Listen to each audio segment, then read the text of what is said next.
Perkenalkan, nama saya Sophia Anggraini dari grup D semester 1 dengan NIM 230101146 dengan mata kuliah Spiritual Kristen dan dosen pengampu adalah Bapak Dr. Johari Manik MPDK.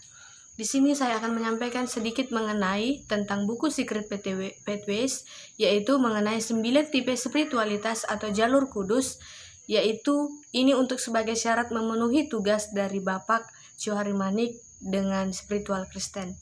Saya akan mengenali tipe spiritualitas, yaitu terdiri dari 9 tipe. Yang pertama, tipe naturalis, tipe indriawi, tipe tradisionalis, tipe askese, tipe aktivis, tipe pemerhati, tipe antusias, tipe kontemplatif, dan tipe intelektual. Nah, di sini saya akan membahas yang pertama, tipe naturalis. Di sini tipe naturalis adalah mengenai mengasihi Tuhan di alam terbuka. Yang dimaksud dari tipe naturalis ini adalah di mana seseorang merasa dekat dengan Tuhan apabila dia dikelilingi oleh ciptaan, gunung-gunung, hutan atau laut. Yang kedua, dia merasa senang jika dia dapat menyelinap ke kebun untuk berdoa pada suatu hari ketika di cuaca yang dingin. Dia berjalan-jalan di padang rumput untuk pada hari yang hangat dan melakukan perjalanannya sendiri ke gunung-gunung hari berikutnya. Yang ketiga, dia menikmati beribadah kepada Tuhan dengan menghabiskan waktu di tepi sungai kecil daripada ikut serta dalam pelayanan aktivitas. Yang keempat, dia merasa terputus apabila harus menghabiskan waktu terlalu lama di dalam ruangan, hanya mendengarkan pembicara atau hanya lagu-lagu, tetapi tidak ada yang dapat membuat dia merasa lebih dekat dengan Tuhan ketika dia berada di alam terbuka. Yang kedua, saya akan membahas dengan tipe indriawi, di mana tipe indriawi ini adalah sangat merasa dekat dengan Tuhan apabila berada di dalam suasana ibadah gereja, menstimulasi panca indera, yaitu ketika dia dapat melihat, mencium, mendengar, serta dapat menghampiri rasa keagung-agungannya. Yang kedua, dia sangat senang menggunakan suatu ekspresi seni atau meningkatkan kehidupan doa dan ibadah dia. Yang ketiga, dia menikmati ibadah kebaktian yang agung dan khusus melakukan perjamuan kudus, berlutut, menyalakan lilin, ukupan, musik, dan paduan suara yang megah atau arsitektur yang indah. Yang ketiga adalah mengenai tipe tradisionalis.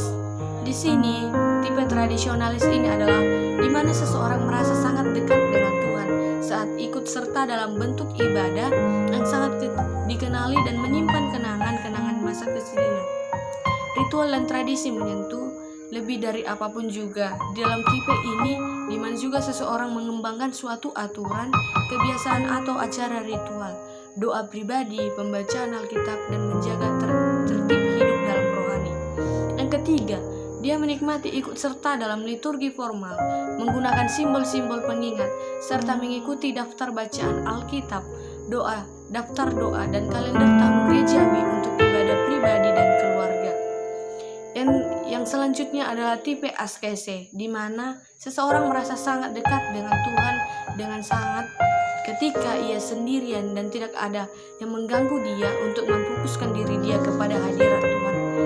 Dan juga di mana tipe ini seseorang dapat menghabiskan waktu doa dan berjaga-jaga sampai larut malam, menjalani disiplin hidup sederhana, berpantang selama beberapa waktu.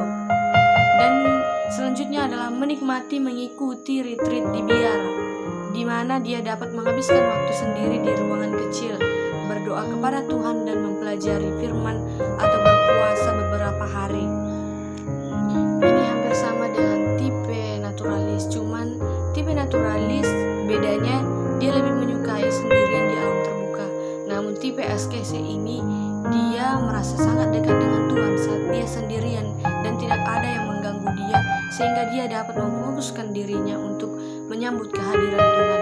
Nah, selanjutnya dia menyukai waktu retreat di biara untuk menghabiskan waktunya sendirian. Nah, mungkin dia merasa sendirian untuk memfokuskan dirinya berdoa kepada Tuhan, mempelajari firman-Nya, berpuasa atau selama beberapa hari.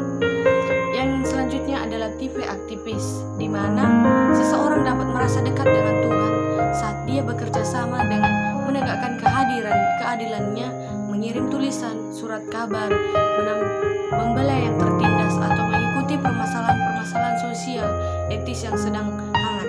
Yang kedua, dia sangat senang terlibat dalam aktivitas seperti memerangi kejahatan sosial, menghadiri pertemuan atau menantang suatu praktik yang tidak adil dan benar. Yang ketiga, ia menjadi sukarelawan pada kampanye lingkungan hidup. Yang terakhir, ia menikmati menjadi bagian orang yang kegerakan untuk mendukung orang-orang yang terabaikan. Nah, jiwa sosial sekali dalam tipe aktivitas ini. Yang selanjutnya adalah tipe pemerhati, di mana seseorang sangat dekat dengan Tuhan saat dia melihat dalam diri orang yang berkekurangan, miskin, sakit, dan dipenjara. Dia sedang merasa kehadiran Tuhan sangat kuat saat duduk diam di samping tempat tidur seseorang yang sedang sendirian atau sakit untuk membawakan makanan dan minuman untuk yang membutuhkannya. Selanjutnya dia merasa kuasa Tuhan saat memberikan konseling bagi orang yang bermasalah, menyiapkan makanan bagi kekurangan, atau menjadi relawan di panti asuhan untuk kampanye pengungsian. Dan dia merasa lelah dengan orang-orang Kristen yang menghabiskan waktu hanya untuk menyanyikan lagu-lagu, sementara tetangganya yang berkekurangan tidak mampu mempunyai makanan dan tidak mampu berobat. Tipe pemerhati ini sangat menyentuh hati sekali karena ia tidak menyukai orang atau sesamanya di dalam kesusahan atau dalam problem. Yang selanjutnya adalah tipe antusias, di mana tipe ini adalah mengasihi Tuhan dengan misteri dan perayaan. Saya merasa dekat dengan Tuhan saat hati saya terangkat tinggi dalam penyembahan kepada Tuhan, bersukacita dalam Tuhan dan memuji kebesarannya. Itu kata mereka. Nah, di mana seseorang dapat senang menghadiri lokardia tentang mengalami Tuhan, mencintai Tuhan, menikmati Tuhan, menyembah Tuhan, dan mendengarkan Tuhan. Di mana juga seseorang menikmati kejutan-kejutan dari Tuhan dan bekerja secara yang tidak terduga. Ada banyak hal yang terselami dari pikiran dan tindakannya yang jauh dari kemampuan diri mereka untuk memahaminya. Dan yang selanjutnya adalah tipe kontemplatif, di mana tipe ini sangat merasa dengan Tuhan, dekat dengan Tuhan saat dia terinspirasi. Nah, dia terinspirasi dengan diam-diam dan menyentuh hatinya dan membuat dia merasa sebagai menjadi sahabat Tuhan. Dia lebih memilih untuk sendirian bersama Tuhan, merenungkan kasih-Nya dan mengikuti liturgi formal dan beralih ke perhatian kepada alam-alam terbuka. Dia juga berpikir tentang Tuhan, lebih berpikirkan kasih, persahabatan, kekeluargaan, dan pengagungan. Dia meluangkan waktu dengan 30 menit untuk tidak diganggu dan duduk diam di dalam doa dan menikmati kehadiran Tuhan. Selanjutnya adalah tipe intelektual, di mana dia merasa sangat dekat dengan Tuhan saat mempelajari sesuatu yang baru mengenai dia. Sangat penting bagi dia untuk benar-benar tahu apa saja yang dia yakini. Selanjutnya, dia sangat senang saat memiliki waktu studi yang panjang dan tidak terganggu membaca firman Tuhan atau buku-buku Kristen yang bagus. Dia juga menikmati dan mendapatkan kesempatan untuk membagikan apa saja yang dia pelajari dalam dirinya, dan dia mampu berpartisipasi dalam sebuah diskusi. Dia juga merasa frustasi apabila gereja terlalu berfokus pada perasaan dan pengalaman spiritual. Yang sangat perlu dan penting bagi dia adalah memahami dan memiliki tentang doktrin iman Kristen yang baik. Nah, mungkin itu yang dapat saya sampaikan dengan 9 tipe spiritualitas atau 9 jalur kudus mengenai buku Secret Pathways. Dari 9 tipe ini yang saya sudah jelaskan tadi, yang saya ambil dari ke-9 tipe ini adalah 1, yaitu mengenai tipe pemerhati. Saya sangat suka mengenai tipe pemerhati karena di dalam tipe ini, di mana seseorang atau saya bahkan sangat dekat dengan Tuhan saat melihat dia di dalam diri orang-orang yang berkekurangan, miskin, sakit, dan dipenjara. Saya merasakan hadirat Tuhan. Saya sangat kuat.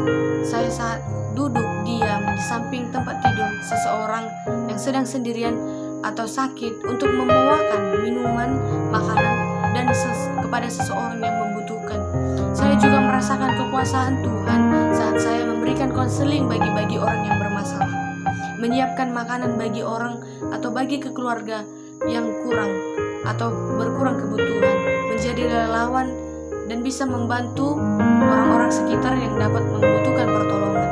Saya juga merasa lelah dengan orang-orang Kristen yang menghabiskan waktu mereka hanya untuk menyanyikan lagu-lagu, sementara tetangganya kekurangan dan tidak mempunyai makanan atau tidak mampu berobat ketika mengalami kesakitan ataupun mengalami kesulitan.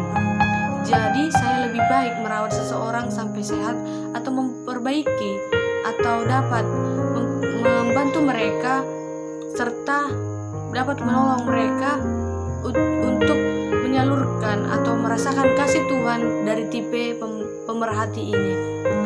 Sekian dari pemaparan saya dan penjelasan saya mengenai 9 tipe spiritualitas mengenai buku dari Secret Pathways, dengan ini sebagai pelengkap tugas dari mata kuliah spiritual Kristen dengan dosen pengampu Bapak Johari Manik.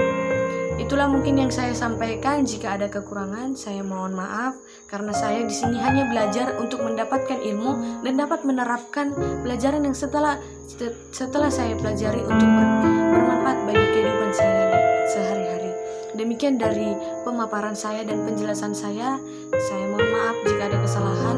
Shalom. Terima kasih.